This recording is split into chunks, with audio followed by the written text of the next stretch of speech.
Key elements of a democratic government. Conditions to success of democratic government. Most of the countries of the world have now adopted the democratic form of government because it is the best form of government. It gives people a chance in the decision making and makes the government accountable to the people. But a democratic government requires some basic conditions to be successful, and they are listed below. Participation. The very foundation of a democratic setup is the participation of the people in the working of the government. In the absence of people's participation, democracy can neither be real nor fruitful. In a democracy, people are given the rights and opportunities to actively participate in the governmental activities at all levels without any discrimination. The most popular form of participation is universal adult franchise. Participation means that people should have effective say in the formation of the government. The tenure of a democratic government is different in various countries. It is a period of 5 years in India, which means that, once elected, government can stay in power for 5 years only. Another way of people's participation in the working of a democratic government is to criticize it when required. People do so by taking out rallies and organizing a signature campaign. The government has to yield to people's agitation if it wants to come back to power. Other methods of showing resentment are dharnas, rallies and strikes, etc. Media, including newspapers, magazines, and television, also play an important role in discussing government issues and responsibilities. Accountability. Figure 4.1, Newspaper. In a democratic government, the elected representatives are responsible for their actions to the people. They will not be elected again if they do not perform according to the wishes of the people. So, all the representatives of the people have to work hard for people's welfare. The entire Council of Ministers is responsible to the legislature and so to the mass. A recent example of the accountability of the government may be cited here. When the central government announced the hike in petroleum prices, the public reacted sharply and the government had to roll back the prices of petroleum products.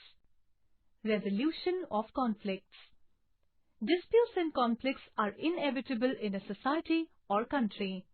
They occur when people of different religions, regions, or economic background do not get along with each other, or if they feel neglected and discriminated against. People may adopt violent means to settle their differences against, which leads to fear and tension in an area and which is not good for national development. During some religious celebrations, processions are taken out, which may lead to conflict. To avoid this, representatives of concerned communities contact the government officials. In such cases, police play an important role by joining the procession and providing security. Rivers can also become a source of conflict between states. A river may begin in one state, flow through another, and end in a third. In such a case, sharing of river water between different states becomes an issue of conflict. You may have heard about Kaveri water dispute between Karnataka and Tamil Nadu. The water stored in Krishnasagar Dam in Karnataka is used for irrigating a number of districts and for meeting the water needs of the city of Bengaluru. The water stored in Mettur Dam in Tamil Nadu is used for crops grown in the delta region of that state. A conflict arose because both dams are on the same river. The downstream dam in Tamil Nadu can only be filled when water is released from the upstream dam located in Karnataka. Therefore, both states could not get as much water as they need for people in their state. This became the reason for conflict between the two states. To resolve this conflict, the central government had to step in and see that a fair distribution is worked out for both states. Equality and justice. One of the basic ideas of a democratic government is its commitment to equality and justice. nature has made all men equal, and this is the base of democracy. In a democracy, no discrimination is made on the basis of caste, color, creed or birth, and only one's merit is given importance. All are equal in the eyes of law, and the same laws apply to all the people.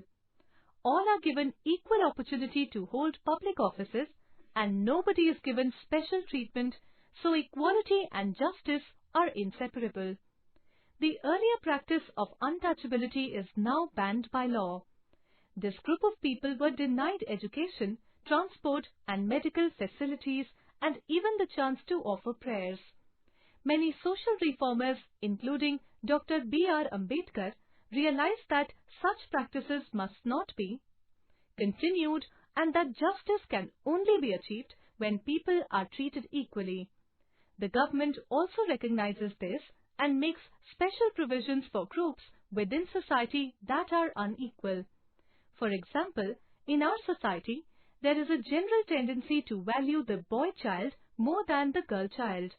This means that society does not value the girl and boy child equally, and this is unjust. Here the government steps in by providing special provisions that can enable girls to overcome the injustice that they are subjected to.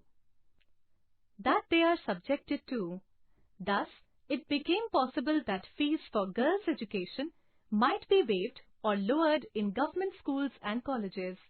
Links between democracy and government. There is no place for dictatorship in the modern world, as dictatorship is based on force and not on the will and sanction of the people. It is not only in a democratic government that all the elements that support and sustain the government can be found. In a democratic government, conflicts can be resolved amicably. In a democratic government alone, public interest is kept in mind and high ideals of equality, justice and dignity are assured.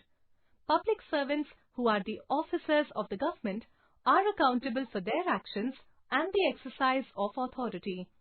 The government does not interfere in the personal life of the people. Trivia. The democratic institutions are composed of the representatives of the people, chosen by the people, by some kind of electoral process that will give them the authority to govern on behalf of the people in accordance with the mandate that they have been given.